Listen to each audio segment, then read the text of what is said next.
Welcome to the channel. This is Vintage Classic Solutions. I'm your host, EJ Parker. This is another episode of Bottle Talk. I'm trying to get everything in the shot here for everyone. Let's see if I can get some of the bottles incorporated into the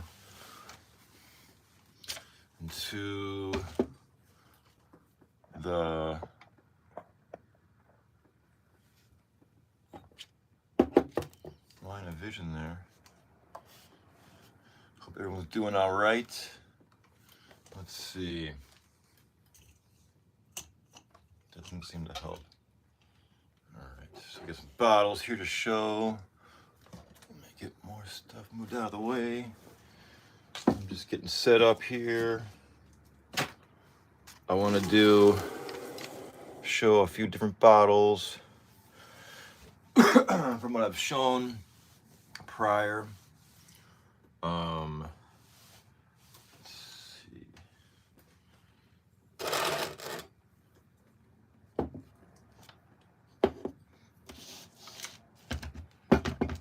Oh, that's not good. A hidden pencil. All right, so what we have here and there and everywhere are some antique bottles. I am an antique and vintage dealer. I am also a collector of bottles. That can lead to trouble, and that's also why I have no money. But they're beautiful objects. I love to learn from them. I think they have aesthetic beauty due to their handmade nature. These are bottles typically made from, the bottles I collect are from, the year 1700 through like 1880. And then after 1880, bottles were, mass produced by machines. And then they lost their aesthetic charm and beauty because they were all the same. So what you're going to see before you are all handmade bottles from the 1700s and the 1800s. So let's just jump into it. Let's kind of start chronologically, I guess. So the earliest bottle, let me leave this one here because this is like it's like eye candy, right? So this is from, I've done some research. Now, initially I thought this is from the 1600s. After doing some further research, I've come to the conclusion that it's probably from around 1720, which is still damn old. 1720. This is a Dutch onion bottle, or it's probably Dutch or German origin. British also use these. These are shaped this way because on old wooden ships, they wouldn't fall over. So when the Dutch were colonizing the New World, when the British were colonizing the New World, these were brought over. I recently went out to Lake Erie. I live about a mile from Lake Erie. And I wanted to shoot some videos with this bottle. This is like my buddy. I love this bottle, right? I've been looking for one of these for a very long time. I got it on eBay for, I think, $130. How's it going, everybody? Welcome. This is EJ Parker Live, Vintage Classic Solutions, Bottle Talk. So I was wondering, could there be a bottle like this in the bottom of Lake Erie? Be it broken or intact? Possibly. The British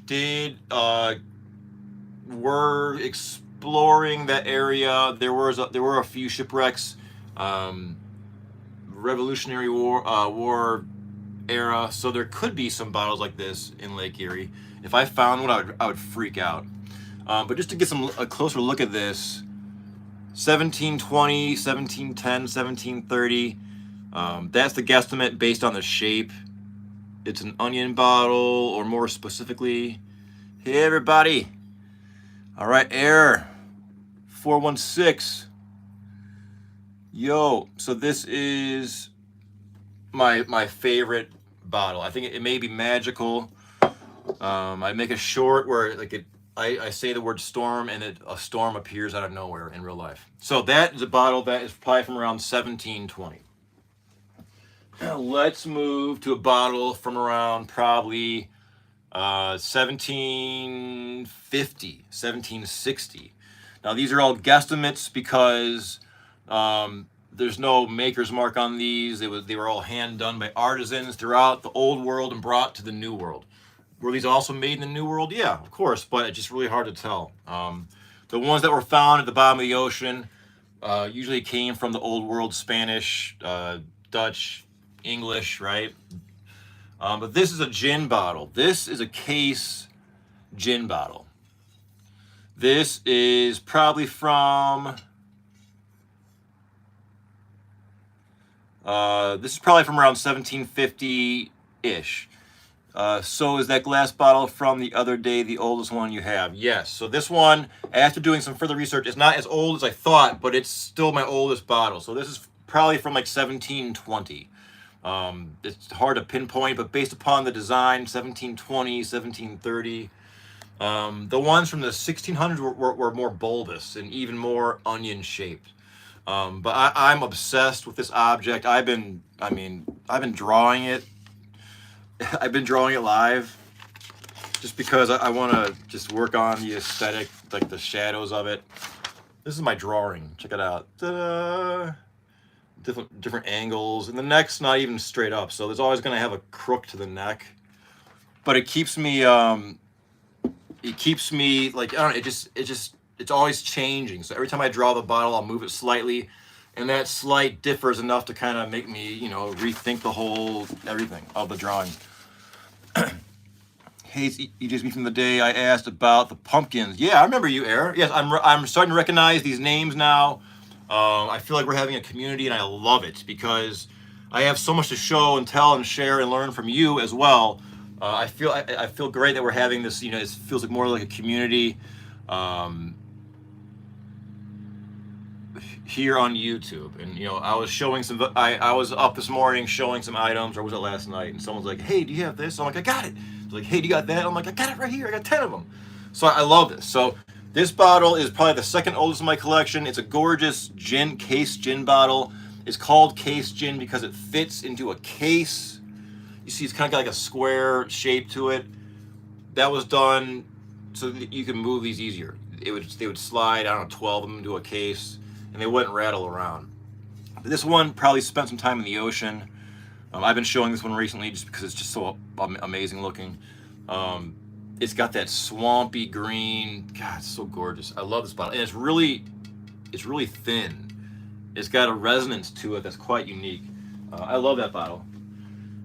So I want to show. So that's 1740. Let's move along in time. So the next one would probably be this one right here. This very unique looking bottle. This I like to call my quintessential pirate bottle because that's what it is. It was found, I bought this from the diver that found it, a Dutch gentleman that deals bottles on eBay. His name's Bottle Pro. He's really good. Prices are a little bit steep, but you get what you pay for. This is a gorgeous bottle. The lighting here really can't do it justice.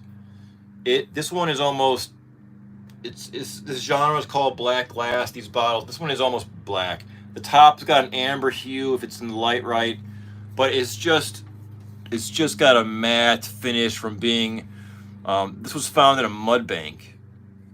This is like a Pirates of the Caribbean bottle. I've said that before and I'll say it again. Look at that thing. Drink the rum. But it's empty. It's freaking empty. This is like Johnny Depp, right? Pirates of the Caribbean. Like for my Halloween costume, I wanted to be a pirate. And I'd carry this thing around, put apple cider. I don't drink alcohol anymore, but it's like, gulp, gulp, gulp, gulp, gulp. How cool is that? I love this thing. Look at the details. Glass, frozen in time. Look at the mold, like the folds of it. That is so freaking awesome. Look at that thing. That string, that lip that was applied, so you could just tie the cork in with a wire. This is a continental cylinder. This is probably British. This is probably again this is probably as old as the United States. 1775, 1776, 1780, give or take. Maybe a little earlier even. Could be 1750, but I think it's mid-late 18th century. A rum bottle. This is a rum bottle.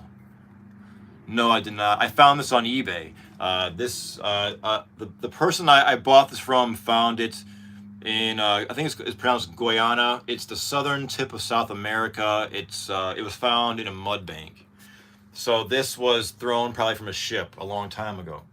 So that's 17, probably 80, we can say. So let's move along. Let me find the next one. Let me think this through here. So that's 1780.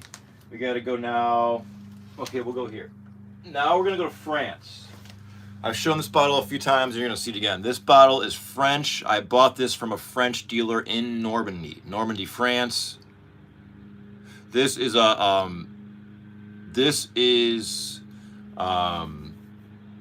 Calvados. This is an apple brandy.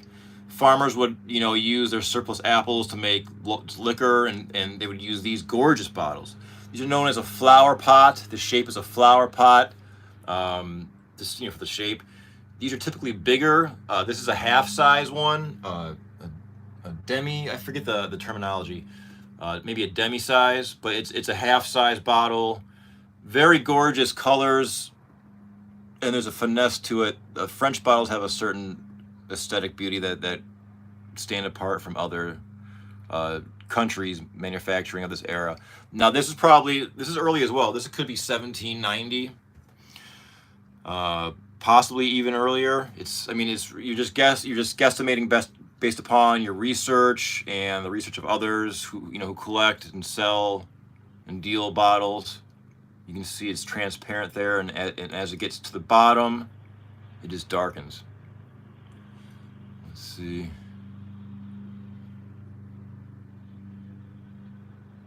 Yeah.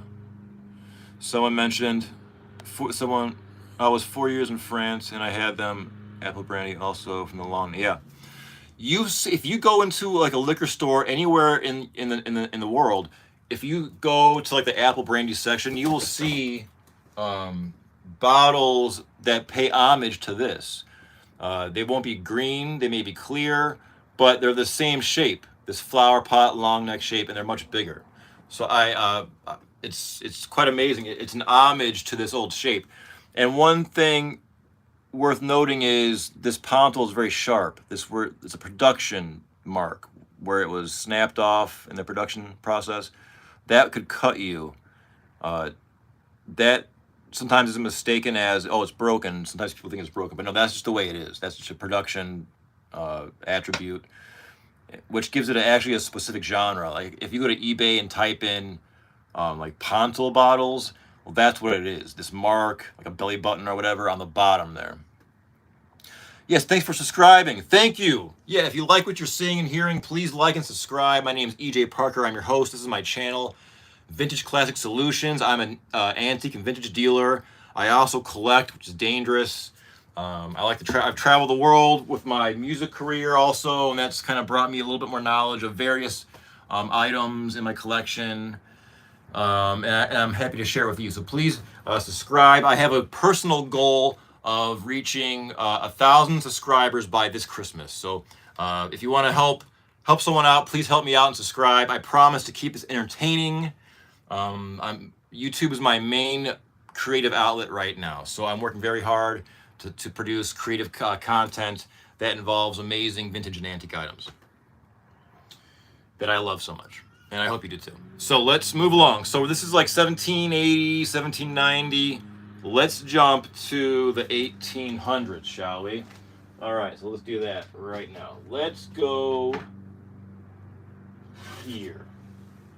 This is a gorgeous wine bottle from France. I featured this yesterday, but I gotta show it again because it's oh so pretty. This is a wine bottle from Saint Julien, Medoc. It's Bordeaux, I believe. It's a region of France. The famous terroir, the soil, the terra, can influence the flavor of the wines, and each terra brings its own flavor to the wine, which gives it its uniqueness. This bottle is from there. This what's it called? A seal. It's kind of like a coin. Collectors, I don't specialize in wine bottles. I got this one just as a type, and it's just gorgeous. Look at that bubble. That's trapped in time. And how it gets plum and dark. This has spent some time underground, that iridescent rainbow-like hue. If you have a bottle or you find a bottle that's got a rainbow hue to it, where it looks like cloudy rainbow film, that means it's been underground or underwater, because that's like a chemical reaction. Chemicals are reacting to the glass, the minerals in the glass, and that's the result. Well, let me see here.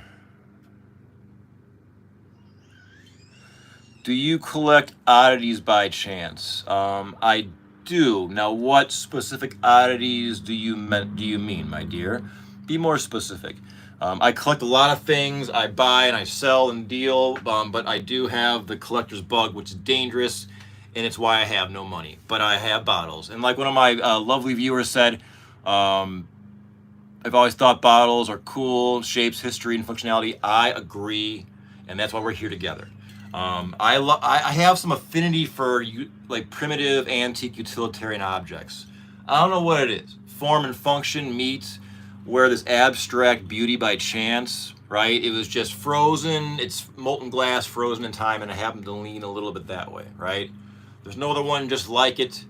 I consider it almost half art, right? It's unique. It wasn't done with emotional intention. It was done with utilitarian intention in mind, but the handmade aesthetic and the nuances makes it unique. Therefore, almost making it like a half art. That's how I see my antiques. It's not art, but it's like almost like art, right? That's how I see it. All right, let me feature this water bottle, something a little bit more contemporary. Let me see what's next. So we went. Okay, now it's gonna kind of get like a bunch here, a bottleneck, no pun intended. So now we're gonna go to this one. So this is a British bottle. This is a rum bottle. This is a pirate rum bottle. This is probably from 1810, 1820.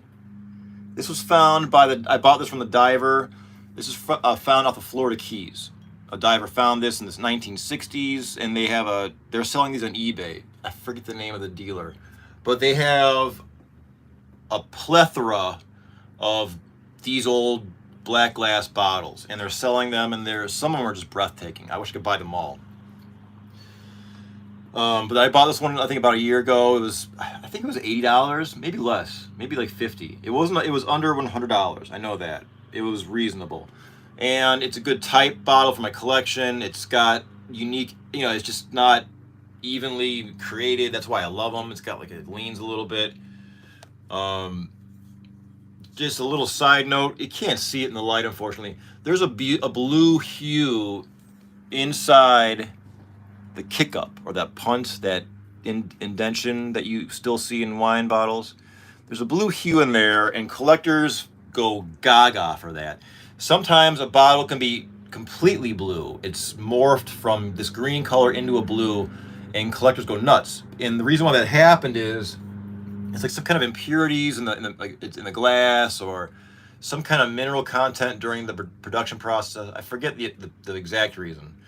But a blue bottle like this, like a cloudy blue, is just breathtaking, and they're quite rare. So hence the higher price. But this is a rum bottle.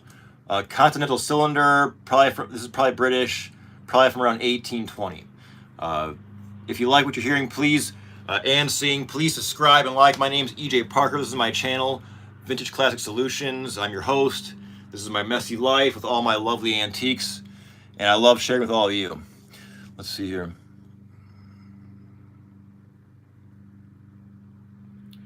Oh, that's awesome. So George Glasbrook in the UK says, I live in the UK by the coast in the country, well known for being the origin of the pirate accent. In the 18th and 19th century, smugglers used it to smuggle things through secret passages. That's so awesome. I'm fascinated by pirates. I've read that if you want to hear what the English sounded like that was spoken in, which makes sense of what you're saying, George, the way English was, the accent in the early English American colonies was like a pirate accent, which makes sense because people in those colonies came from where you live today. So that does make sense. And actually, my part of my heritage, I can link part of my on my mom's side goes back to the Mayflower. So I actually have I think the name's Pilkington. I have to do further research, but I think I actually have a relative that came over on the Mayflower. That must give me my fighting spirit, right? So let's move along. So 1810, 1820, a British gorgeous rum bottle.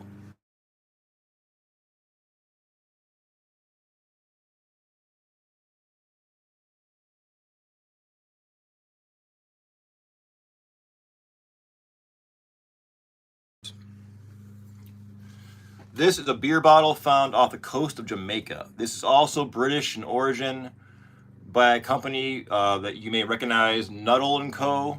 I'm not familiar with that company, but this is a collectible genre of bottles. I don't specialize in beer bottles, but I just fell in love with the charm of this thing. Look at that thing. Look at that thing. Can I have a shout out? Jax! Yes, you can! Jax! Let me hear it for Jax! I appreciate your support in joining this live show and tell of these antique bottles. Jax, I appreciate you joining us. And if you like what you're seeing and hearing, please go ahead and subscribe and like. There'll be a lot more of this. So this bottle was found off the coast of Jamaica in the sea. It's got like a briny, salty look to it, and it's just got that, like, almost like it was just squeezed, right? And it leans. This bottle's awesome. I mean, look at this thing. It's like a Dr. Seuss bottle. Thank you, Jax. All right, Jax.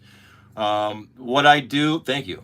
What I do, if you like, I mean, just in a nutshell of what I do, I get up in the mornings. I'm a vintage and antique dealer, so we're depending upon where you live in the world. I get up at like 5 a.m., 5:30 a.m. Eastern Standard Time, and I usually pack in my store what I've sold overnight. So you can see what I sell.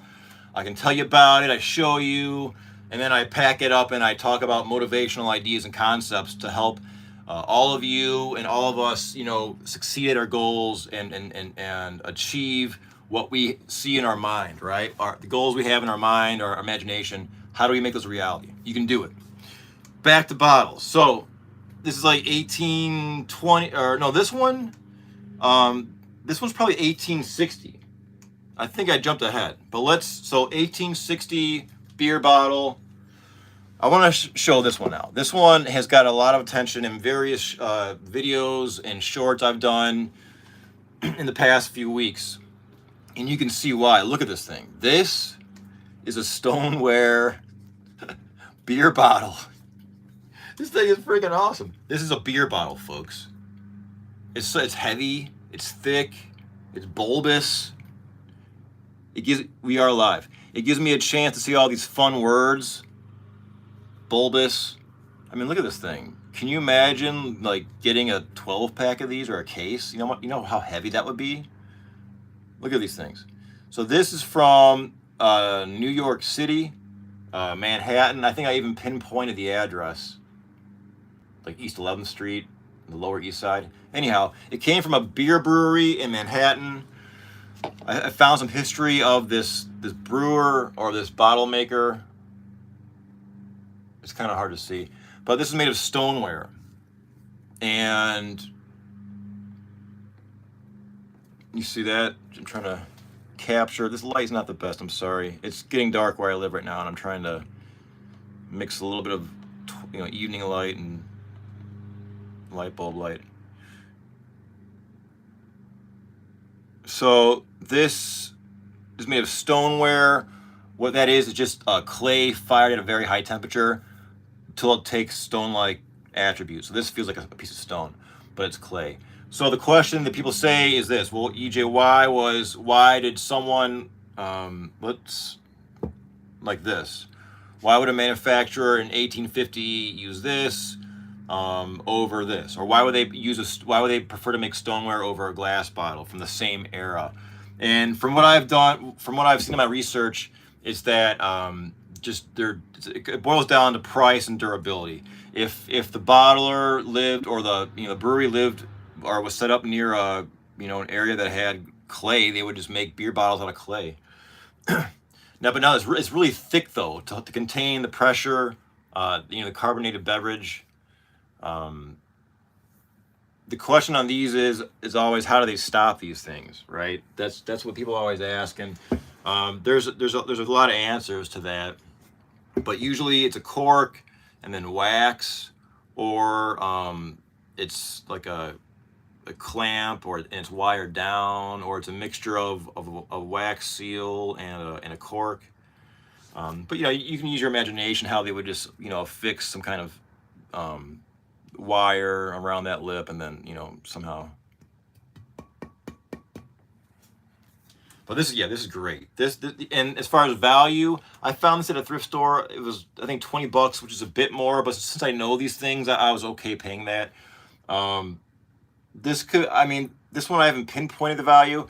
Anywhere from 50 to probably 90 or 80 US dollars. So it's not extremely expensive. These are great for decorating. So you put like a sunflower in these or anything, and it just really has a unique character. Really cool mid 1800s beer bottle. I mean, that's awesome. All right, so let me carefully adjust all the glass on this desk here. Let's shift gears. Check this out. And thanks for joining me. Please like and subscribe if you like what you're seeing and hearing. My name is EJ Parker. I'm your host here at Vintage Classic Solutions. We got Jax in the house. We got Alfie. We got Laminar Flow. All right. We got Era in the house. So this is Nailsea glass, which is in the UK, I believe. This was made in a New England glass house, probably around, I mean, this one, it could be 1830, it could be 1850. It's kind of hard to see, but it's a purple, it looks maybe like black, but it's purple and white, that swirl. This is gorgeous. This came from a very historic baby bottle collection that I purchased 2 years ago. An American baby bottle collection, and this had a nipple on it at one point. You give it, you know, and it won't sit upright, right? It is a flask. This is technically a flask, not, you know, being able to stand upright. Baby bottles of this era used nipples made of leather or cloth or pickled cow teat. That's just what they used. And then rubber, you know, came into play later. Speaking of rubber, I just sold some rubber nipples last night from this collection. I have these old rubber nipples from the 1940s. I don't know if I have any handy. But they're quite remarkable. It's like they're like new old stock, like this dark brown rubber. I don't think I have any up here. But anyhow, so this is a baby bottle flask from probably the mid 1800s. That is awesome. And this is another one. You can find these on eBay. They're not too expensive. This one's white and clear. This one's got a gorgeous, like almost like a spade shape or like a leaf.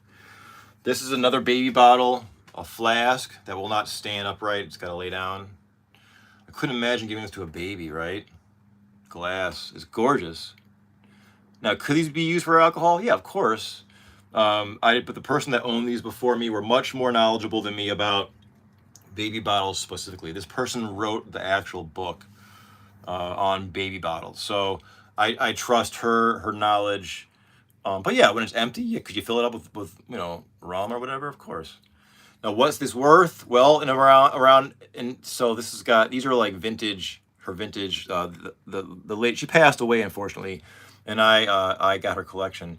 And I'm grateful to have it because I've learned so much. But so she had this priced at $135, and this price tag is probably, it's vintage. This price tag is probably from 1991. So in the 1990s, just a little side note, collectibles were usually priced a lot higher. Things like antique toys, tin toys, cast iron toys, bottles, Nippon, you know, Japanese vases, porcelain. And the reason why is this. They were priced higher in the 90s, and the price crashed because of eBay. Because in the early 90s, collectibles were moving, people were selling stuff, auctions. But folks thought their item was a bit rarer than maybe it was. You might have a tin wind-up toy, from the early from the 1920s that you think is extremely rare, and you ask, $800. But then eBay comes along, and people put their items on sale, which then exposes the true population, or implication of the population of a toy or an item. So you realize, oh, well, wait a minute, this tin, wind up toy monkey is not extremely rare. It's just scarce. So the price goes from 800 US dollars down to maybe 350, or maybe 300, or maybe even lower, right? That's what happened. Now, and then things go back up slowly. But eBay kind of brought the heat down because people realized, oh, it's not as rare. Because think about it. I mean, before eBay, and before the internet, you had to have a book or know a guy or a gal, right? And if you didn't know a guy or gal, well, how would you price something? You had to find a book. And if you found a book, how old is that book? 30 years? So it's not, new information. The pricing will be way off. So the internet really revolutionized collectibles. And I had an interesting conversation. And if you like what you're hearing and seeing, please like and subscribe. My name is EJ Parker. I'm your host at Vintage Classic Solutions. This is my life and my channel, my love of vintage and antique items. I buy and sell and trade in my eBay store. But I had an interesting conversation with someone about a time machine.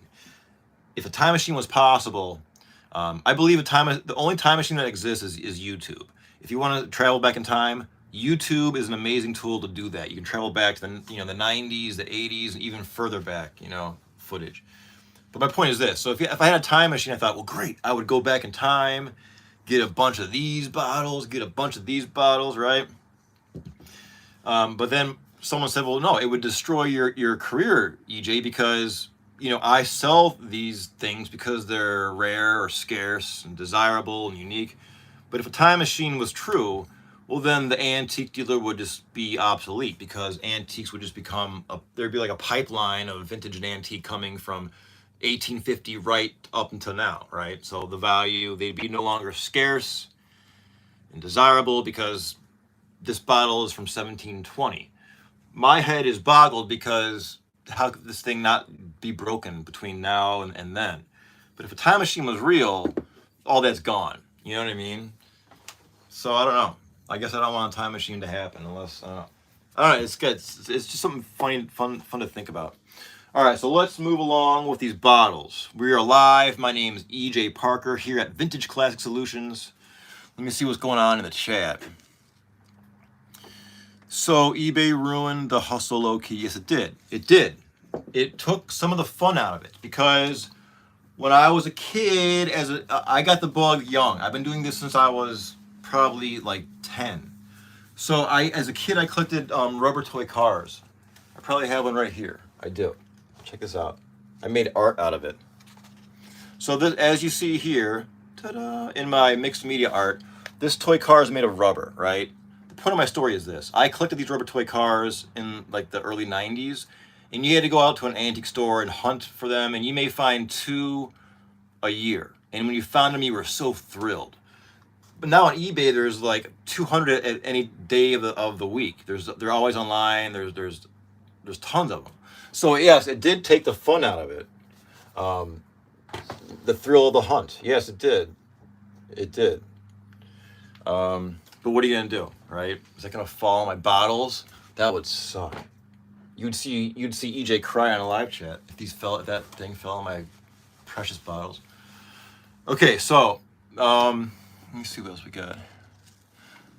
Have to leave. Sorry. All right, Jack. See you next time. Check on in. What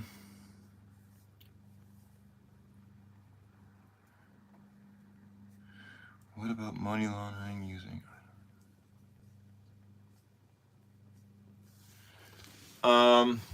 What do you mean by it? Someone asked, what about money laundering using items by artificially inflating their value by making them rare? I'm trying to think what's like, nothing specific comes to my mind on that comment. The only thing that popped in my head when I read that was, I know like auction houses can artificially inflate bids, like where it's they're just fake bids to get the price higher, so everyone makes more money, which is not cool. Are you having a live stream tomorrow? Yeah, so I do mornings. So whenever yes, the answer is yes. I'm sporadic. I go live when I have the energy and the enthusiasm to do so and to be genuine and offer all of you something entertaining and maybe educational or whatever. I go live tomorrow probably around 5:30 a.m. Eastern Standard Time when I go to my shop and I pack and I show you what I sold and we talk about life. If you like that kind of stuff, go ahead and subscribe. It's like a motivational morning thing where we talk about goals and using our imagination and thinking outside the box to solve problems in life and to help each other do so. Because sometimes if a person that thinks outside the box, which is like me, I go against the grain. If I ask advice to someone that's thinking inside the box, sometimes like I get a clash. So it's good to sometimes it's good for me to connect with people that are like-minded. It helps amplify my energy and ideas. And I hope it does that for you too as well. So let me see what else is next. Okay, I gotta show this one. Let me move this one out of the way. I don't want to break it.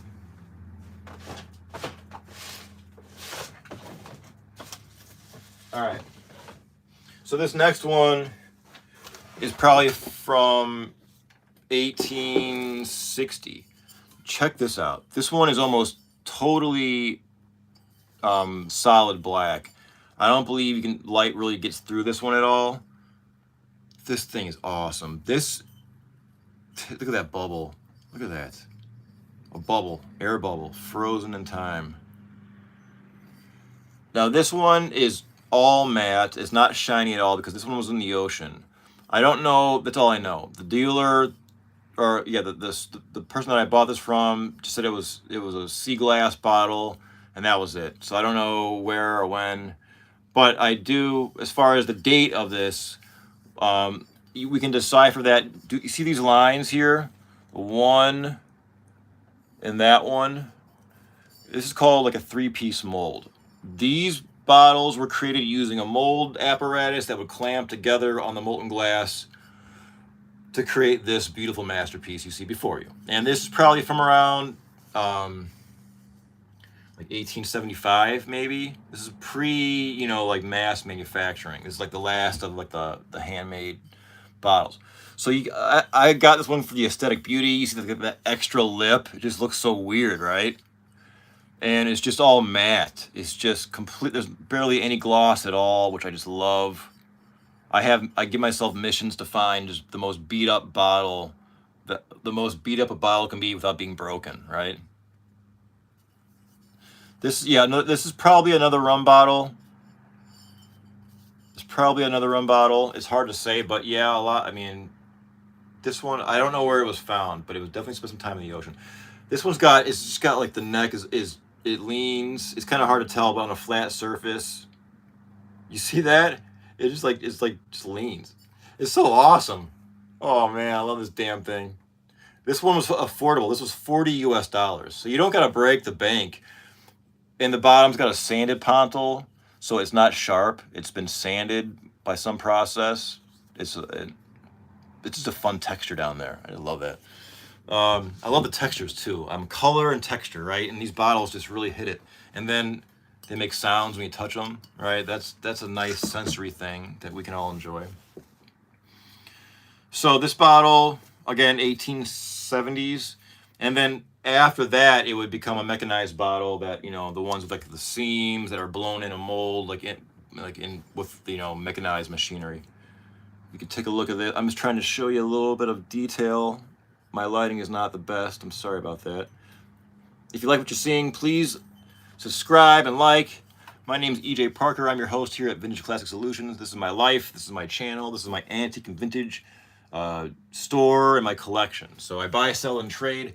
Some of the things you see are for sale. Some of the things are my personal items that, I don't want to sell right now. In the future, one day, will I? Yeah, I change my mind. The glass bottles, though, are kind of like a personal thing that I really focus on. But I think I may have one or two in my store right now that are pretty reasonably priced. So I do have a few of these black glass, these dark green bottles in my eBay store. of the same name, Vintage Classic Solutions. The link is in my YouTube bio. Let me show you now this. Now, the people like these. This bottle. Let me do a comparison here. People like these bottles. They're fan favorites. And they're fun because it really helps you date the bottles. These are gin bottles, case gin bottles. This one here is much older than this one here. Now, you can see this one right here has got a gloss, meaning it was not in the ocean or underwater probably. Somehow it was just on a shelf in a barn. I found this at a thrift store. I danced a jig when I got this at a thrift store. It was like $4. Was it worth? I don't know, maybe 80, 90. This is probably from like 1860s, maybe 1850s. And again, this one's from like 1750s. So you can see the difference. The pig snout, this is more of a cone shape. The bottom, the much older one, has these stilt-like feet, where this one, it's more of a rounded look. This one, just feeling it. This one, the newer one, is just, it just feels more even. You know, everything just feels a little bit more perfect as far as the corners and shapes, where this one, it is all wavy, and the glass is all wavy, and it's just awesome. So these are shaped this way to fit within a case. These gin bottles would be shoved in like a wooden case when you transported them on a boat or a horse and buggy to avoid the rattling, right? So, I mean, we gotta think back, right? I mean, it was horse, so let's just give a general date, 1820, all right? Somewhere in between both these bottles.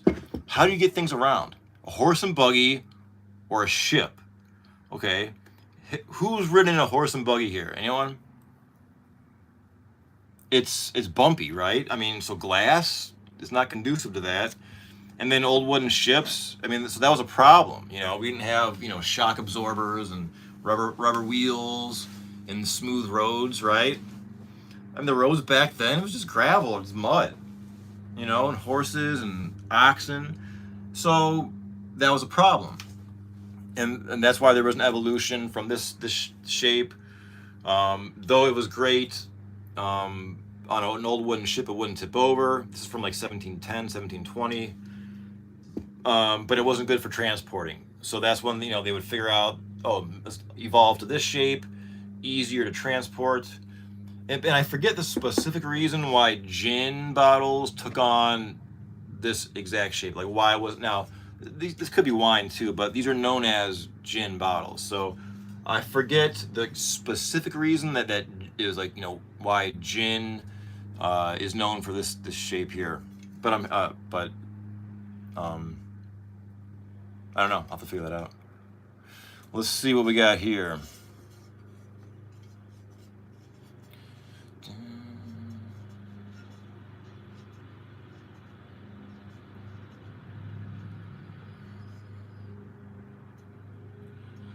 Old school vintage stuff just feels right. I agree.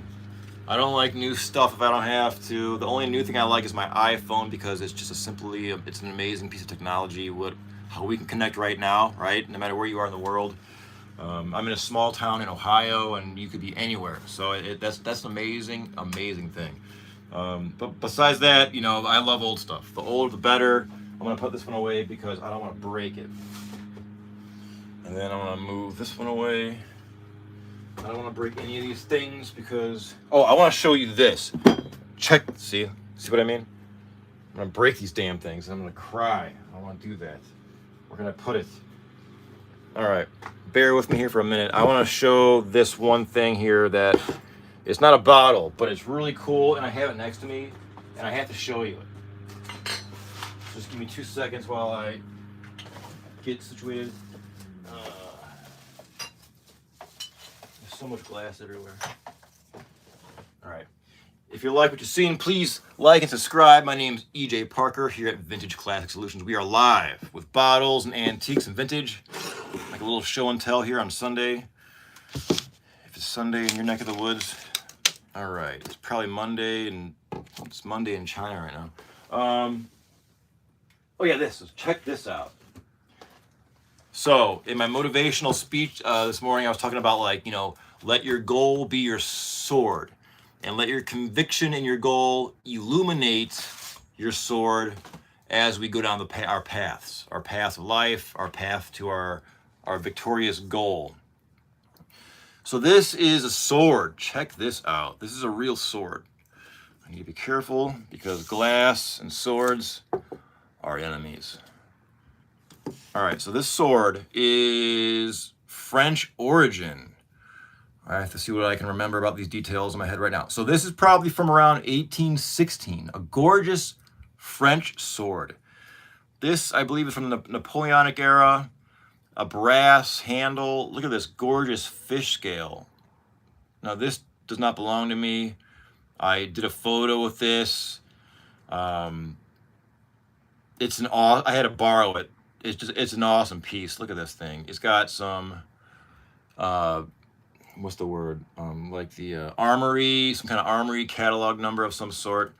Now, from what I've read, again, this is, like, I think from around 1820. It's French origin. The United States copied this. It's like an artillery foot sword, right? This, let me see. I don't want to break anything. Look at that blade. Something out of Lord of the Rings. Just all, I prefer it like this, all just tarnished and pitted. It's still sharp. You got to be careful when you hold it because it could cut you. It's got that, it's called ferrule, that little indention. I forget the name of that. But the fish scale is simply gorgeous. This handle, right? Now, apparently these were used to cut cabbage and also clear the brush. From what I've read, the foot artillery didn't like these because they thought they were too heavy. Farmers used them in fields to clear brush and whatnot, and they were used to cut cabbage. I think this would be fun to go out and cut cabbage with. How cool would that be? God. Anyhow, so this is from around 1820. I had to show this thing off. Isn't that cool? This is from eBay. I buy and sell a lot on eBay because eBay, you never know. eBay is a 24-hour bazaar of amazing items.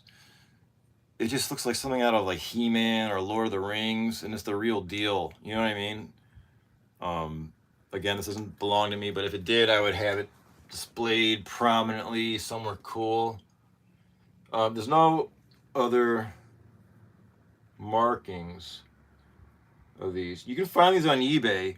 This one was reasonable. I believe the dealer, there's a few different versions of this. There was an earlier one and a later one. This is the earlier one that the United States copied as well. So there is an American version of this from the United States Army from the Civil War era that has, I believe, a heraldic eagle. So if you find one of these, it could be French or it could be in a U.S. Version a little bit later, because the U.S. liked this so much they copied it. And the French, this is the French have great taste, right, in design. This is based off of an ancient, like a Roman style gladiator sword. There's just so much happening here. I love this damn thing. I mean, if it was shiny and all clean, I wouldn't have liked it. You know what I mean? I actually bought this for someone as a gift, so it didn't. I mean, it may have belonged to me before I gifted it, but I had to give it to someone. They really deserved it, and this is just so beautiful. Oh man, it just has that look. I just couldn't get over it. I think it'd be really fun to cut cabbage with, because it would definitely get that job done. Let me get a bottle here just for a little bit of eye candy. Let me see what's going on in the chat while I sip some H2O.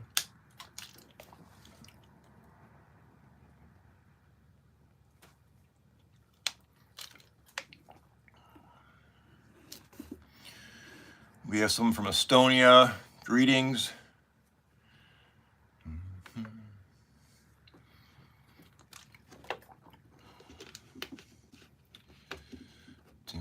It's all good, Nightshade. It's all good, Nightshade. I want everyone to feel welcome here. This is like a judgment-free zone. Whatever politics, whatever your religion, race, creed, sexual orientation, you're all welcome here. We're not doing left or right. This is for everyone. This is entertainment. This is relaxation. This is sharing. I want to learn from you. And if you can learn from me, hey, you know, that's great.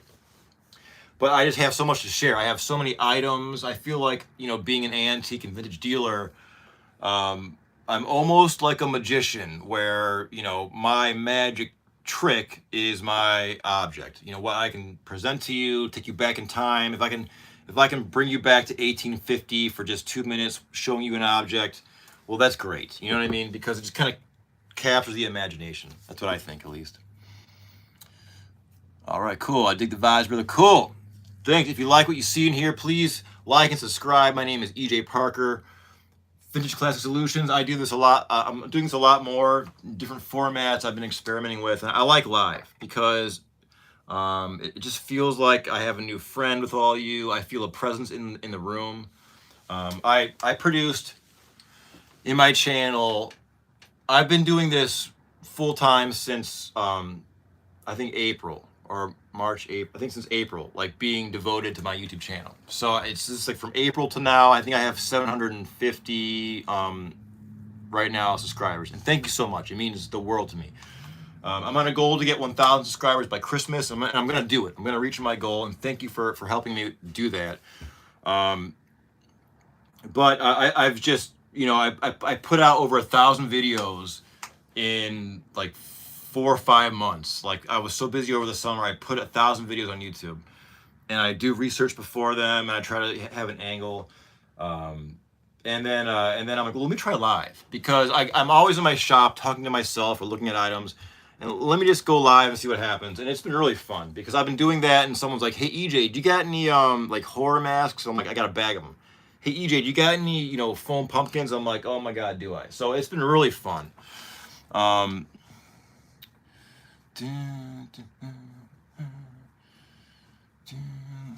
me think what else I have to show and tell related to bottles, because I don't want to jump around too much, just to kind of keep it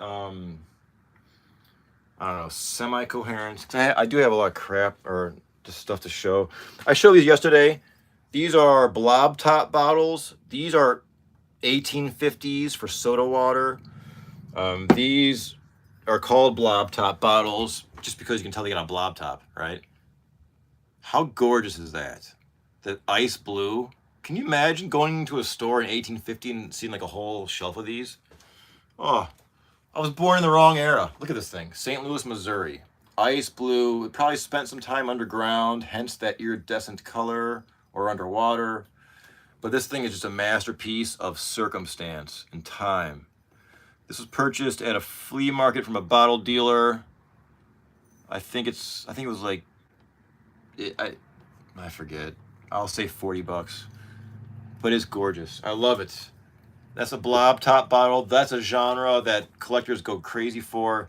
There's collectors that just collect these bottles, these blob top bottles. This bottle would be worth around, I think, $300 US, but it's been damaged. So I just bought it as a type placeholder. It's got a smooth base. Uh-oh, I'm gonna knock stuff over. This one's from Easton, Pennsylvania. Seitzer and Brother. The company proprietor would put their, you know, like their initials on there, which is fun for decorating, or, you know, you could spell your name with these things. Bam. Isn't that cool? That blue is just stunning. I love it. And then they get a little more light and color. Let me keep these here maybe for comparison. This paper kind of helps to bring out the colors as opposed to the black desk. This is a clear, icy one. That blob top is just adorable. That's the V for my vintage. And this is my C for my classic. And this is my S for my solution. That's my vintage classic solutions. This is actually my logo on my eBay store. If you look at my eBay store, the VCS, that blue, that's those 3 bottles. So I hunted those down for that specific purpose. That's why I have no money. And this one is just pure aesthetic beauty. Ice, ice, baby. Come on. My name's EJ Parker. We are live here at Vintage Classic Solutions looking at bottles. We have bottles from the 1850s made of stoneware, very bulbous and chunky.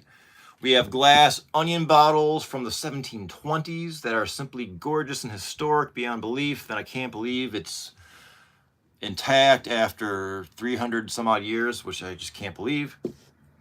We have beer bottles discovered off the coast of Jamaica. This is a British beer bottle, probably from around 1875, give or take.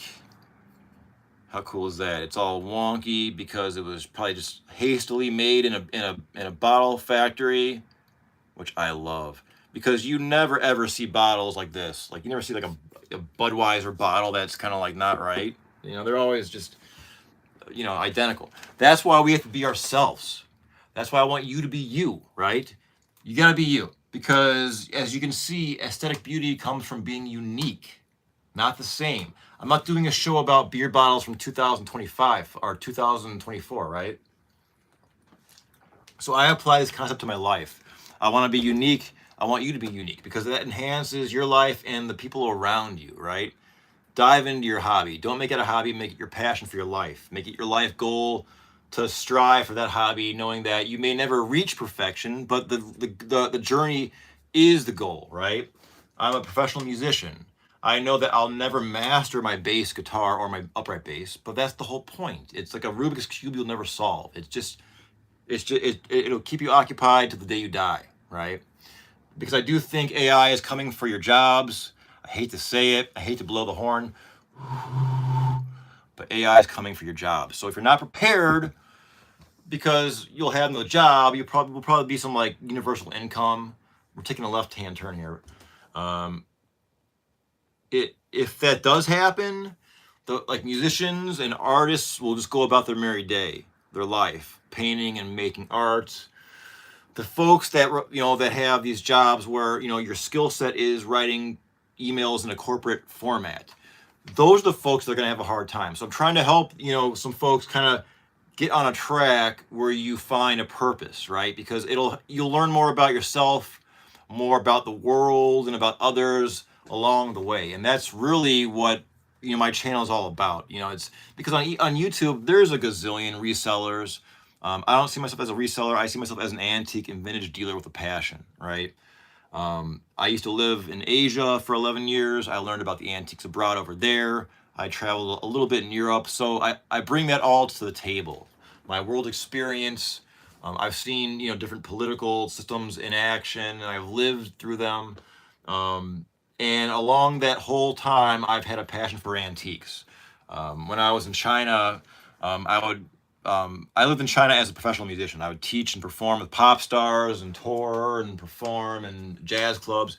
But no matter where I went, so I'd fly into a city like Hangzhou, China, and I would say, "Oh, ni hao, 我到 Guan Shichong. I want to go to the antique market," and I would just jump in a taxi and go to the antique market in some foreign Chinese city, and that was fun because that's how I would just run into something that you've never seen before. The things in China, the antique markets, they're full of a lot of like contemporary forgeries, just fake antiques. So that really helped train my eye to Asian antiques. I can read a little bit of calligraphy, which helps, and I can decipher it if I can't read it. But a lot of the antique markets in China are fake, unfortunately.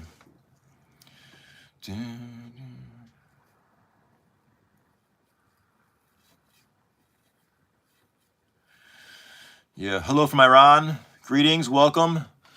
Thanks for joining. We're talking about antique bottles and life. My name is EJ Parker. I'm your host. If you like this, please subscribe and like. I'll be doing this a lot. This is a look into my life and my collection of all these old items. I'm trying to catch up here in the chat. Great stuff. Thank you. Best Movie Clips. I see that name a lot. Thank you for being a part of the channel. This is great because I'm seeing more of these names now, and I'm recognizing them, and I'm trying my best to memorize them, so this feels like I'm really meeting you. So thank you, everyone. Bam. Like, subscribe, comment, and share. Oh, thank you so much. Yes, please do. There's going to be a lot more of these items. I have not just bottles. A little bit of Militaria. I have a lot of art. I have... Oh, let's do this. Let's do this. Let's shift gears into books. Do we like books? And I'm not talking about like contemporary books. I'm talking about something very, very, very, very, very old. I'm going to show you this. We're going to shift gears. This is crazy. I got into trouble this summer. I got into big trouble. I got into bibliomania. I became a bibliomaniac for about 3 months, and it was a very expensive endeavor.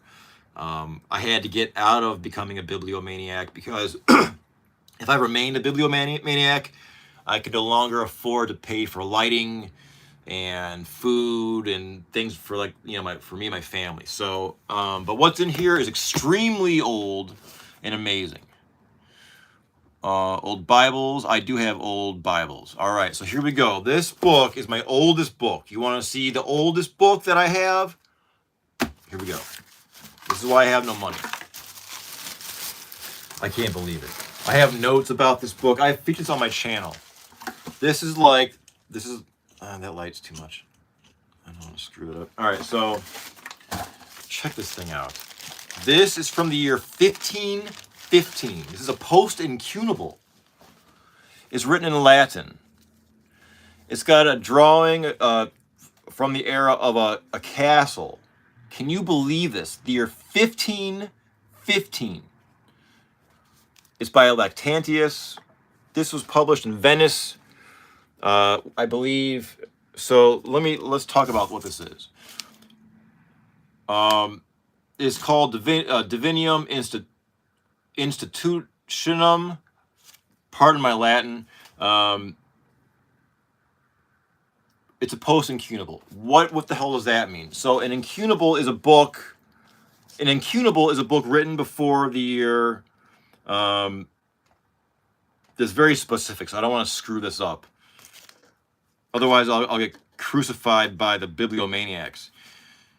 All right, so post-incunable, what this is, let me read what I have written. The period marks a time of development during which the printed book evolved fully as a mature artifact with a standard format. So this is an evolution between incunables, which are early books that may lack things that we have in common books, like maybe like an index and stuff. It just like a primitive book. This is a post-incunable, which is the gap between primitive books and books we all know and love today, if that makes sense. Now, this post-incunable is very fascinating because it's got a very, very specific window to be considered a post-incunable. So check this out. To be considered a post-incunable, this book has to qualify with this age. In the UK, it must have been printed between the year 1501 and 1520. This book is from 1515. It qualifies. All throughout Europe, the rest of Europe, to qualify as a post-incunable, it must have been printed between the year 1501 and 1540. Again, this book easily clears that. I don't know if I'll ever own a book. I probably will, but I can't foresee it right now because I'm broke. Owning a book older than this, because 1515. I mean, I just like Columbus just discovered America. I mean, is this just like there's just so much that just like boggles my mind. This thing is intact. Now, it was printed in Venice in 1515. This is vellum. It's some kind of animal skin. It's very smooth. Doesn't really have a smell to it. This as far as the text, it's quite fine. It's Latin. Now the amazing thing, this is kind of like why I bought this book. Check this out. There's handwriting. Look at this handwriting. What if that's Leonardo freaking da Vinci? Then I'm rich, right? I'm gonna get a pink Ferrari and a yellow Lamborghini and a top hat and a monocle. No. But no, I mean, isn't this amazing? This is period handwriting from like 1515. What the hell? What does that say, right? What does that say? What if there's like some lost knowledge in here that E.J. Parker's holding? What if there's like a cure for cancer or some kind of groundbreaking biblical or theological footnote in there That's why I love. That's why I got Bibliomania.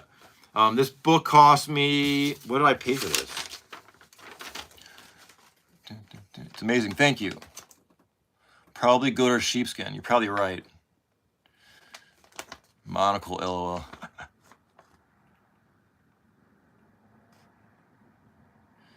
Yes, arsenic, nightshade, dude. Just some info. Be careful when buying really old blue books. They use arsenic to make the color blue. Yeah, and arsenic is carcinogenic. Yes, thank you for that. That is correct. You're right about that. I have tried to translate it. So, I've learned this from professional book dealers. I don't really sell and deal books. I do like vintage ones, but this is like a thing, like an endeavor for me to learn. Chat GPT is great for that. You can and you can do it live. So you can hold your phone and translate from Latin to whatever language you speak, and it can do it live, or you can do it in a photo. Like I can just hold up to a page, and all the text will magically go from Latin into English. Now, what is this book about? This book was written between the years 303 and 311 CE. So 300 years after the death of Christ, or the birth of Christ. And in this book, it was written by Lactantius, a Roman, I believe, individual who argues paganism versus Christian beliefs. It's 300 years after the birth of Christ, arguing Christian versus pagan. Very, very interesting in my opinion. It's like a rainy day project because I have so much going on. I'm a one-man band with my store. I was planning on going out tonight and sourcing at a local thrift store, but I'm having so much fun with all of you. So this book, there's a few very charming bookworm little holes that I probably can't. We won't pick up on this lighting's too dark. You can see, but again, and this one does have a few pages that were reprinted. That's why I could afford it. But I just can't believe 1515. That is just incredible. Anything earlier would be an incunable, and those are like huge money. That's like, you see those like on Pawn Stars, right? There's always that one book guy, and he's cool too. He's got some really helpful YouTube videos. I forget Adam. I think his first name's Adam. He knows a lot about books. He's a full-time book guy, and he's got some very good videos on how to use AI to help you decipher these books, because I want to know what's inside this book. It's written in Latin. I don't speak Latin or read it. So you can use Chat GPT to help you like get like the gist of this book, or like a synopsis. So I asked Chat GPT. I'm like, so I have this book, the Divinium Institutionum by Lactantius, printed in 1515. What's it about?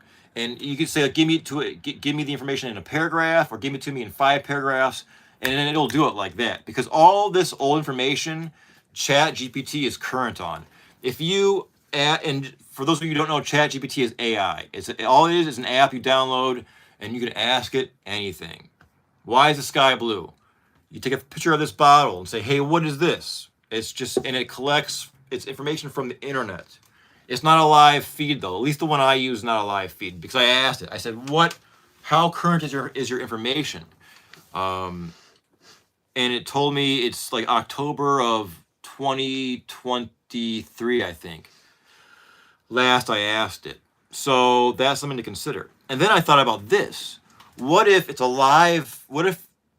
more advanced AI Chat GPT app, what if it's like a live, they probably have these, like a live feeding off the internet to learn. So like, is it learning from me as I ask it? You know what I mean? Like if I ask it about this old bottle, is it feeding what I just told the internet? Do you guys get what I'm talking about? Like, what's going to happen with knowledge? You know what I mean? Like with AI, I'm worried what's going to happen is these false transactions. What do I mean? I mean this. College students using AI to write essentially their thesis, everything for the whole 4 years. and then your professor is using AI to grade those papers. So you have AI writing and AI grading. And in the middle, you have human beings just kind of like looking but we're like in the middle observing this. It's like a false transaction. I don't know. It's going to be interesting. That's why we have to use our imaginations and use AI in a creative way. I've used it on Instagram. I try to stay ahead of the game and use it for backdrops, but now that's become a common thing, even on eBay, to use AI. Like, for example, you can take this bottle and take a picture of it right here now in my hand and say, "Hey AI, put this bottle on like an old wooden pirate ship with a moldy deck and like a bright orange sunset and some seagulls," and it'll do it. And this bottle will appear just like that. So, you know, and that's just like a really basic application. So, but I think we just got to stay on top of being creative with AI, because I think there's a wave coming. Because I mean, I ordered a pizza last night and I was talking to the person, but it was an AI. It was AI, right? AI operator. I don't know. I don't know.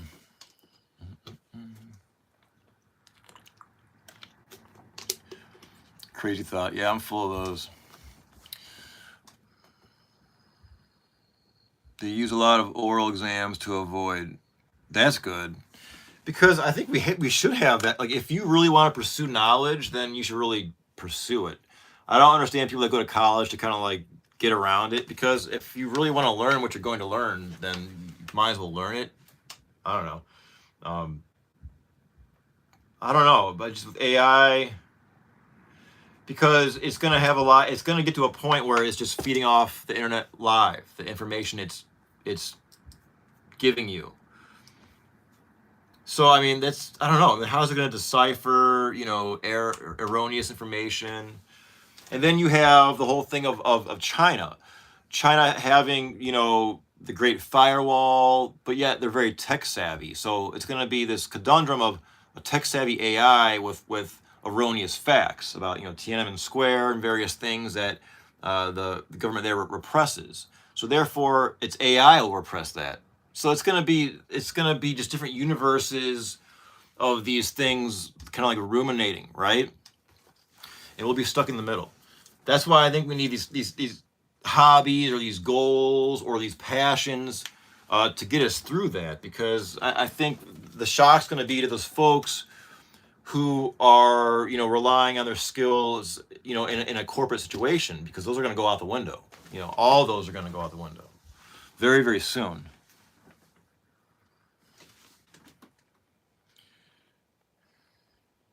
Yes, I agree with crab with a knife.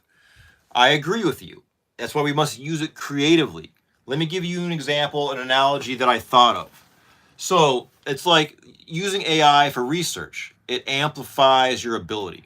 Like, for example, all these shorts I did, not all of them, but probably 30% of them, I would use AI to help me research, because I don't have the time to do 7 or 8 videos a day and get all my books out. I have to use AI, but I cross check, because oftentimes AI is wrong. You know what I mean? I'll be like, that is incorrect AI, and it'll apologize. We'll talk about some old timey baseball players from like the 1890s, and AI will just give me wrong information. I'm like, AI, you are so wrong. You're off by a decade, or you're off by a century. And then it'll be like, oh, I'm so sorry, EJ. You're right. And so you got to be careful. I asked AI to spell me a G flat diminished chord, and it spelled it wrong for me, which is it's like a rudimentary chord. So, and then I said, why did you spell it wrong? So it's AI is not giving you perfect information. So some folks will get the rug pulled out from under them if they're relying on AI. But back to your point, crab with the knife. It's like going from the washing machine, like the washing board and washing your laundry, to going to a modern, washing machine. It gets the laundry done, which is the point, and it does it much more efficiently. So you're right. If you use AI in an effective way, maybe with some imagination, then yes. If you rely on it, then you're gonna probably be in for some kind of shock within your life I can't say what, but somehow you're gonna be in for a shock. I think we probably all are. But if you're so occupied in your hobby and your passion and your goal, it won't dissuade you, and you'll kind of have your head down and move along. And AI can just amplify your effectiveness. that's how I'm trying to look at it, because you can't avoid it, right? Because I remember at first I shunned it. I'm like, I don't want to talk to a toaster. I'm not talking to AI. Like, get away. I don't want, like, I'm not.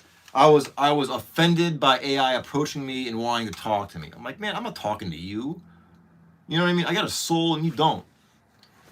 So nana nana boo boo, right? But then, you know, but I tell my AI, I set parameters. I say, don't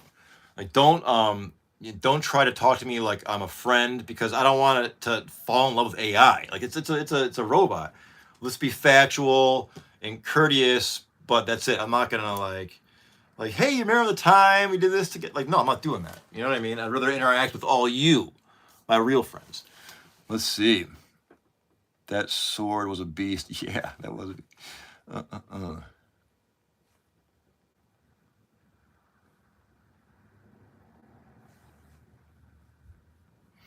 AI is a Nightshade says essentially AI is essentially like a human brain, but less complex and still faster. Yeah, it is faster. But it can be. What about, like, I don't know? There's just so much potential. Like, think about. I've heard of things of, like, people like fake kidnaps, where you'll get a phone call and it'll be someone you know and love, and it'll be their voice, and like, I need help. You know, I got this ransom. You gotta save me. But it's like an AI generated voice. So that's all scary stuff. And I know on Instagram, there's like a specific button to hit for like AI generated content, so you can't trick people. You know what I mean? Um, I mean, I don't know the details of that, like what that entails and why you would have to use that for, like, what constitutes you having to denote this is AI generated material. But I mean, if, like, the people in Hollywood, that's why you got to be unique and you got to be you, because Hollywood's done. It's all cookie cutter nonsense, right? And they want to incorporate AI to write skits. It's so stupid. I can tell they're doing it already. If you have YouTube music and you're getting those dumb Walmart like dramas, I'm gonna bet with confidence that that's written by AI, because they're so contrived bullshit, just like this melodramatic bullshit. But that's what AI is really good at, like, real, like, you know, a lot of adjectives. Like, if I asked AI to describe, it's not, AI is not there yet.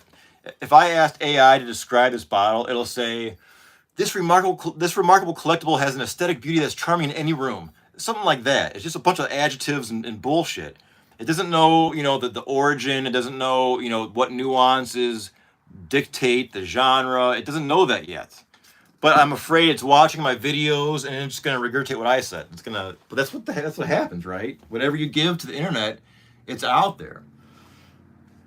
Okay, you know, I'm trying to be positive. You know, this is a positive image or message. You know, antiques, recycling. I guess that's a underlining concept of antiques. You know, if you like what you see in here, please like and subscribe. My name is EJ Parker. I'm your host. This is like a marathon live session talking about life, AI. We're off the rails now, but we started with bottles, an antique bottle collection, going through chronologically, you know, dates. This is my oldest and the star of the show, my prize 1720, give or take, onion bottle. Dutch origin, simply charming, simply gorgeous. I went out to the lake with this yesterday. I put the seatbelt on it, but when I got to the lake, it was too choppy. I was gonna do some skits to the lake with this thing. Yep. So that was my day yesterday. I do have some more books. Let me see. Let me see what I got. Let me see what I got. All right. This one is quite interesting. This next book I won on an auction on eBay, and it was a pretty intense auction. I usually don't do the auctions because I don't like it. Because I fall in love with the object online. I can visualize myself, you know, with it and reading it or researching it, and then I lose it in the auction at the last minute, and then I'm heartbroken. I'm sure you collectors can relate to that. So what is this? This is part 3 of the Treatise of 3 Conversions of England by Robert Persons, written in the year 1604. This was estimated to sell between $800 to $1,200 US. This is This is a theological book. Now, this took some time for me to research this. It's a gorgeous book from 1604. Aesthetic Beauty Beyond Belief. Now, this, it does show where, but 1604. I can't believe it. I just can't. And it's written in English. So, me being a native English speaker, it does help. Just to, I mean, what this is, let me explain to you what this is. So it's a theological book talking about, it's written in London, and it's the turmoil between the Protestants and the Catholics of that era. And this is written from a pro-Catholic point of view, I think. I haven't researched. I'm trying to.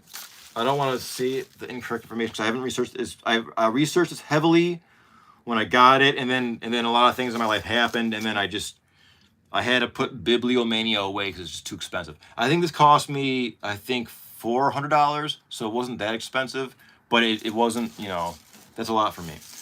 Where is my notes on this? What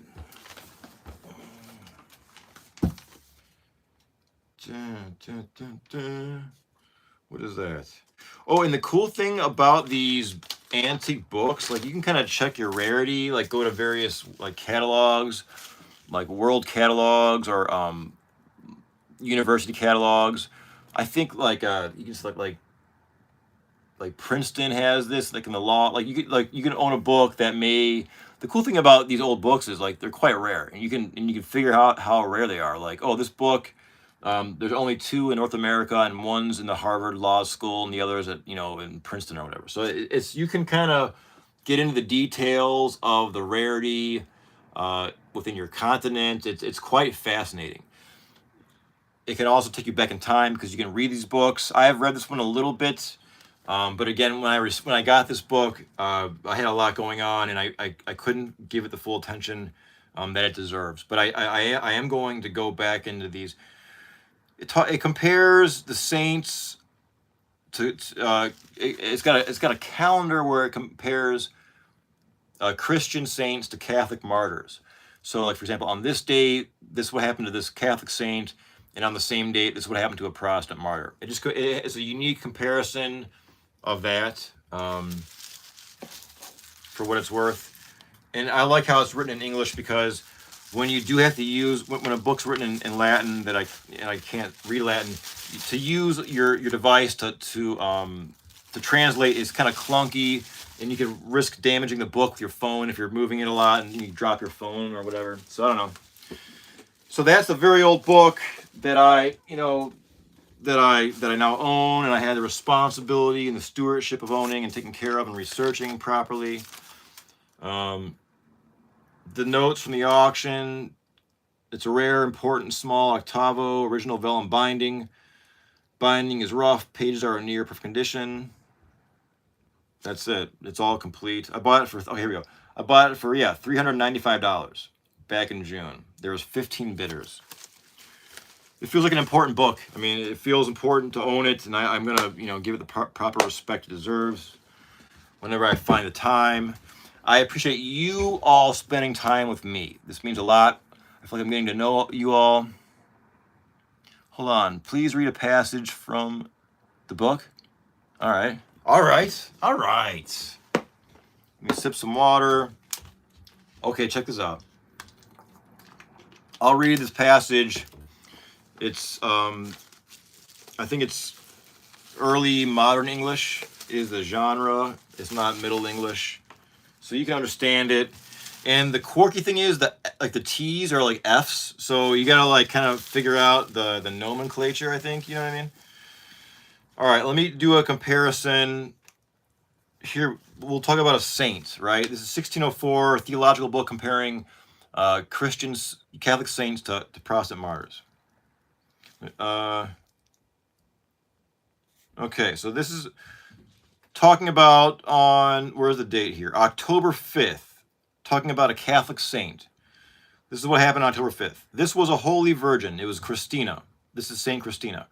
This was a holy virgin who, under Diocletian the emperor, being accused of being a Christian and a confessor, constantly the same, was cast first into the fire and then into the sea, from both which being delivered miraculously. Her teeth were then beaten out of her head, and her hands and feet were cut off. And so she gave up the ghost in prayer. That's Roman. It's a Roman. It says something about Rome after that. So that is, I think, Saint Christina, a virgin and a martyr, and she was accused of being Christian under the emperor, the Roman Emperor Diocletian, and she wouldn't give up her faith, so they killed her, right? So that it's quite barbaric, but it's real, right? I think that makes it a little bit more real, at least to me, because I'm trying to learn about the world, inform my own opinions about life and afterlife and all this stuff. And these books are kind of helping me kind of build this vision, because I have to build it for myself. When it comes to things like this, I can't have someone just tell me, "Oh, EJ, just believe it." I have to find the roots and the essence, so I can find my own way of trying to make sense of all this, because life's crazy, right? They wrote like crack. Yeah, I mean, there's to read this, it takes a minute. You have to get into the mindset, like reading certain styles of music.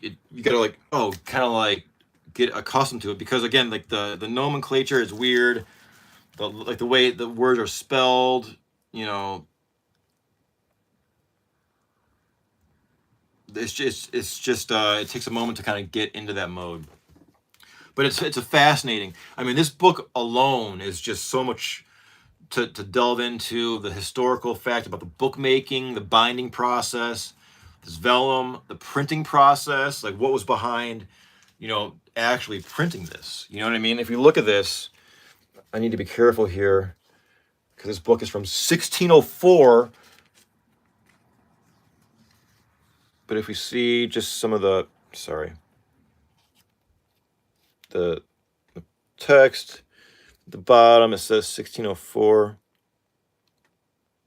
Just to kind of give you a look there, into a book from a long time ago.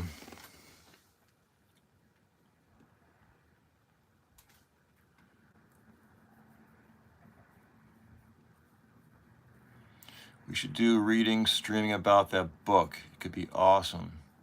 It could be awesome. I have a lot of ideas for streaming, and I have a lot of old books. I have a book by Francis Bacon. It's that's like Shakespearean time.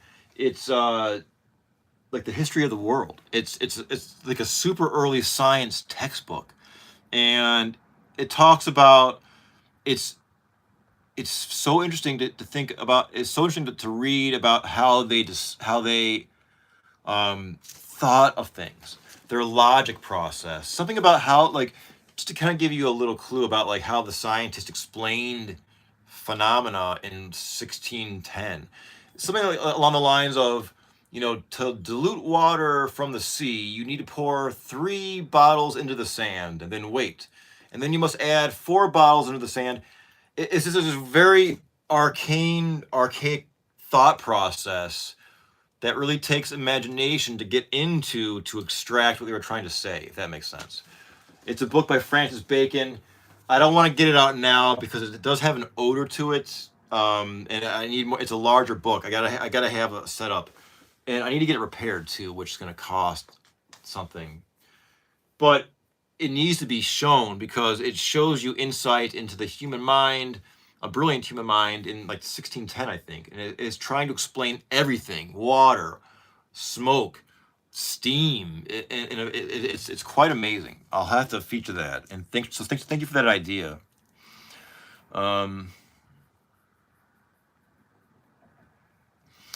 Nightshade says, I'm not Christian, but I like to read about Christian history stuff too, like Knights Templar and the Teutonic Order. Although my knowledge is very limited till now. Yeah. I was raised Catholic, but right now I'm feeling agnostic because I don't know. I'm searching for answers that I may not ever find. Um, I question, is there an afterlife? The academics said no, there's not, but they can't prove it. And the faithful say, well, yes, there is, but they can't offer tangible proof, at least to me yet. So I'm somewhere in the middle. And I have an open mind, and I've changed my mind, and I will continue to change my mind. But that's my thought process. And these books are helping me um, build this vision of what may be, right? So it's just really fun. It's there's a lot. I mean, this could be a lifetime of study right here. So it's overwhelming too. You know what I mean? Should I drink tonight? Yes. Yes or no? Or yes, it says yes or yes. We have free will. I'm not going to tell you what to do. If you want my opinion, just do what makes you feel good, but don't do too much of it. Don't let it control you. Get the monkey off your back if it's a monkey, right? If you get, getting the monkey off your back is a big deal. And it can be anything, right? I quit smoking, I quit drinking. I used to smoke and drink a lot, but I broke the chains. I envisioned being wrapped in these chains like Houdini, and then just flexing, and all the links shattered with great sparks and sound, and then my addiction was broken. That's what helps me envision. That helped me break those habits, like cold turkey. I drank a lot, I smoked a lot, and I quit cold turkey. And using my imagination helped me. And these antiques, putting me check this concept out. See if you can do this with me. So these old objects help me travel in time with my with my imagination. So I can travel with my imagination back. Let's go back by 100 years. So this 2024, I can go back and walk around in my imagination in 1924. I've seen, I've owned, I've bought, and I've sold enough antiques from that era that I could walk around in my brain down a road or a main street, into a store, into your home, and see things from that era. The cars, maybe the smells, the food, the music, right? The bottles, the utilitarian items. I can do that. Let's go back another 100 years. So now we're saying 1824, all right? Okay, so now we're talking about bottles that look like this. We're talking mass manufacturing started around 1880. So horse and buggy, steam's going a little bit, I think. There's a lot of change in and I think maritime travel, wood and metals, kind of, iron ships. There's a lot of wood. Think primitives now, right? Cast iron, early cast iron, very crude, forged, wrought iron, blacksmith, right? Very crude items. Utilitarian utensils, farm implements. Lanterns, right? Whale oil. Can you believe freaking whales lit the nation, at least the USA? These freaking poor animals. Whale oil lamps. That's a very collectible genre, by the way. Whale oil. You can buy and sell whale oil products. They're collectible. I saw someone on eBay that had a bottle of whale oil intact, and it sold. I'm surprised eBay let them sell that. It was a bottle. It was a clear glass bottle with whale oil that was still sealed. The oil was still viscous. I mean, it was looked like regular olive oil. Excuse me, but it was dark amber, and it sold for $1,000. I thought eBay wouldn't allow that, like an animal product, but they sold a bottle of whale oil a couple months ago, or maybe 5 months ago. So I'm thinking about that, right? Whale oil lamps. Now let's go back another 100 years. So now we're in 1724. Now it's getting hard because I'm from the United States, where we were born in 1776 as far as, the European colonizers.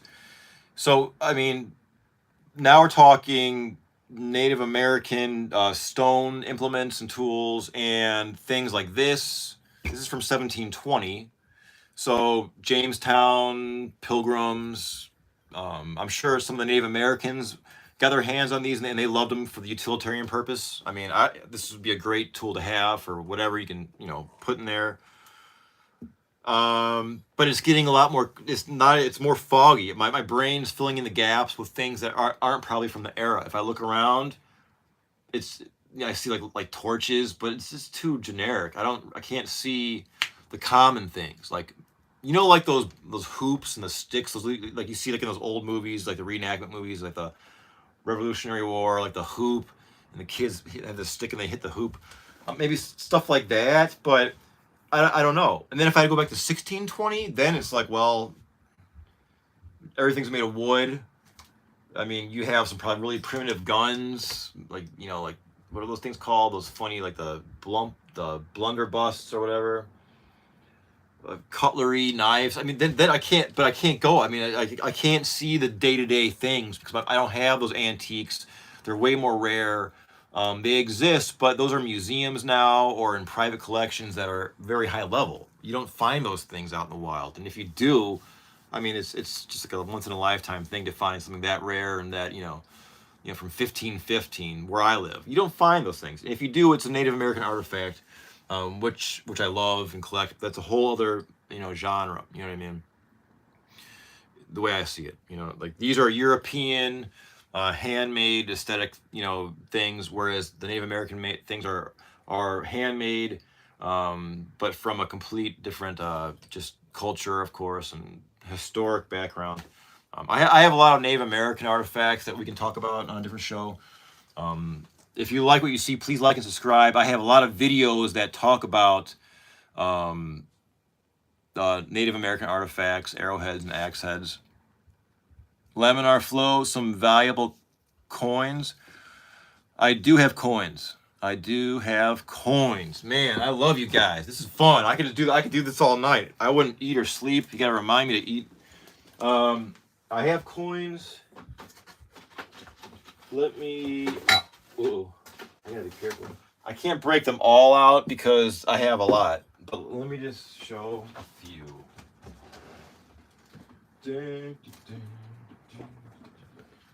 All right.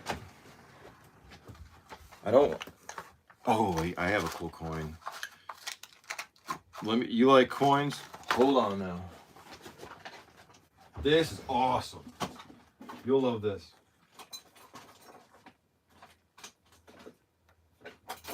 Gotta find it.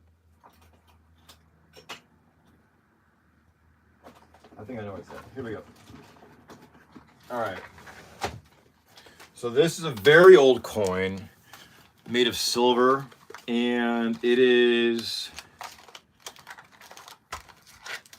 where is it? Of Spanish origin. It was probably made in Mexico, though. It's where is it? Yes. All right, so now I gotta shift gears in my brain to coins. It's been a minute since I've delved into my coin collection, but I'm happy to share it with all of you. My name is EJ Parker. This is live Vintage Classic Solutions. So this is a Spanish real. This is from, I believe, the 1600s. This is silver. Those are the Pillars of Hercules. This is a silver coin that was hand hammered. This is a silver cob. Pieces of 8. This is your quintessential pirate coin. Got a cross there. You can find the Spanish monarch names on there. I think this is Potosi. This is made in Potosi. Oh, this is all coming back to me now. Potosi was like a silver city in South America, and it was like kind of like a Shanghai where people just showed up and they wanted to get rich. And this is like in like the 1600s. Now check this is my details are rough, but check this out. So the Spanish were the Spanish colonists were using slave labor of the local indigenous people to mine silver. But the silver was mined and it was stuck within a rock. It wasn't just like pure silver. This is like a rough store of rendition. So there was a Spanish alchemist that was brought in to figure out how to extract the silver from this rock. And he actually did it. He figured out a way. Now check this out. He made a slurry on the ground with various like minerals. It may have been lime, but it was bad stuff. And they would pound the stone and into and break it up, and they'd have the slaves walk in the slurry, and it would extract the silver, and it actually worked. It sounded like alchemy, but this process worked somehow, and this silver mine blew up, and it really helped fund the Spanish conquest. These coins were brought over to China. China historically has loved silver, and they had a lot of these. The Chinese merchants had a lot of Spanish coins, and we know that because they have chop marks. This is a more, I hate to say newer. This is a Spanish real from 1819. Ferdinand the Seventh. A Spanish real. It's all silver. We can see the back. The pillar of Hercules, those two pillars. Some say that's the precursor. That's how we got the American dollar symbol. Those two pillars, because these were legal tender in the United States up until I believe 1840. I think it's a surprisingly later date. These were legal tender in the USA. So it shows you the reach and the economic power of Spain back then. I have one that's chop marked from China, meaning it's got a bunch of Chinese calligraphy marked in it or stamped in it. Where is it? And those chop marks denotes that the merchants tested it, like it's proper weight. So I'm a merchant in Shanghai. Someone pays me in silver. Before I think I finalize the deal, I weigh them. If it all works out, I just chop my name into it, and then the coin goes into the pot until the next merchant buys something. So some coins have a ton of chop marks. It's just calligraphy all over them, to the point where you can't even tell the year of the coin or the origin. It's just all calligraphy. And those can be a polarizing coin. Some collectors love those. This again is the earliest Potosi silver 8 real. And to make change back in the day, you would just cut that in half, and then into fourths, and into 8. You know, like 2-bit, shaving a haircut 2-bit. I think this is like a bit. It would be like 2 bits of this. I think you cut it into fours, and the fourth would be a bit. I think that's the division. Just, I don't know. I don't have the one with the chop marks near. That one deserves its own show.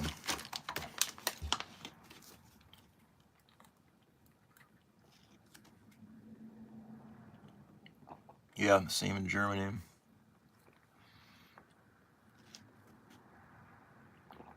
You're like a living museum. That's funny. Thank you. I probably do have to eat though, because I gotta stay alive so I can keep you fine folks entertained. My name is EJ Parker. This is Vintage Classic Solutions. We're live. I think I'm gonna end this stream because I need to get something to eat, and then I want to kind of do some more shorts, because I don't know what it is. I have peaks of creativity, and then I have low peaks where I'm just like low energy.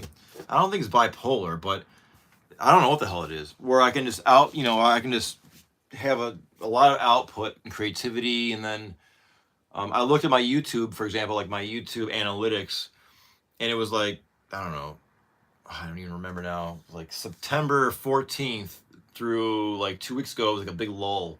And that's when I was just like kind of like burnt out, and I think I just couldn't get creative. But now I'm feeling really good, and I can feel the energy from all of you. So I really appreciate you guys and gals and everyone being here with me. So I'm gonna end this, but I'll be back. So please like and subscribe, and thanks for checking in. We'll see you soon.